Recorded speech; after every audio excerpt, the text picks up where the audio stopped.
Sploh to druženje z Miletom Korunom mi je imelo en poseben zrak. Kadar je Mile prišel v Celjski teater, skoraj pri vseh predstavah sem bila seveda zraven, no, ampak tudi se mi zdi, če ne bi bila zraven, je to malo završalo po teatru. Ker je prinašal s sabo eno norost. In mi mladi smo bili željni te norosti. Mi smo spoštovali in imeli radi, nam je bilo všeč ta klasika in to vse. A Mile je prinašal nekaj novega, nekaj še neodkritega. No. In zdaj pa Cankar. Cankar, v katerem recimo bi morali itak otroci ali pa dijaki ali pa potem študenti tako naprej vedeti vse, ker je pa ker je pač Cankar in to vse. Mine ga je pa začel gledati z neke druge strani in je celo v enem trenutku so mu učitelji, da ga skruni in tako dalje, to je bilo nam.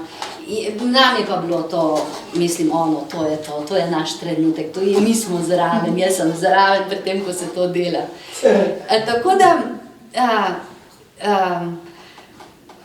tudi poznejše vloge potem, vse, kar sem delala z Miletom, ohranjam v enem prečudovitem lepem spominu. Moram pa reči tudi, da Mile ni bil sam.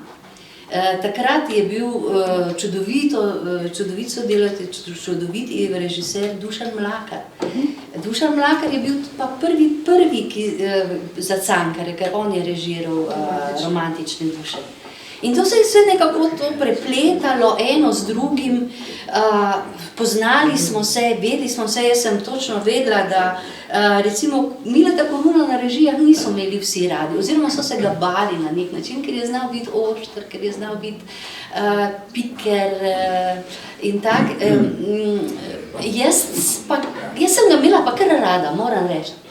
In tudi, kadar je bil kritičen in kadar je pogledal s tistimi svojimi plavimi, zelenimi očmi in si malo kar se stresil od, ne vem kaj pa zdaj, ne, mi je to ostalo v spominu kot nekaj vznemirljivega, nekaj tistega, kar smo se malo in potem nastane rezultat, ki je malo drugačen, ki je boljši, ki je provokativen, to.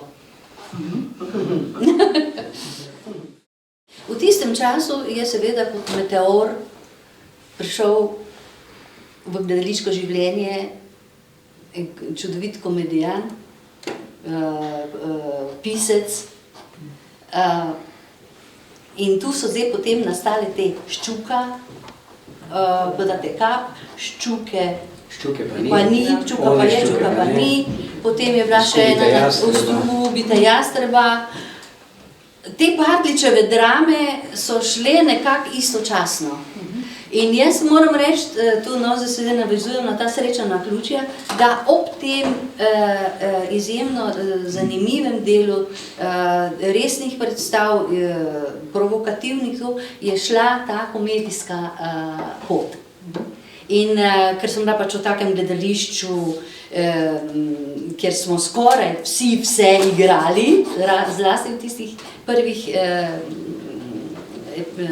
letih, sem seveda se ufurala tudi v komedijo. Tam se mi je pa odprl še en popolnoma nov svet. Tam je bilo pa tako, da tam pa nisem rabila nič misliti, pa ne vem, razčlemb in tako dalje. Tam smo pa kar mislili. In potem so nastale res take čudovite komedije, ki so šle prav v zgodovino, ki se jih ljudje spominjajo. In potem smo večkrat govorili, glejte, eno je, če se neka, ne vem, ustanova, kot je Gledališki muzej ali pa teater, ko ima kakšne obletnice, to spominja nekih teh predstav, ki so bile malo nad nivojem, ki se spominja teh nagrad pa to.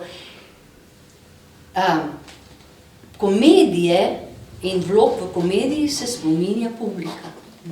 In meni je to neizmerno lepo, ker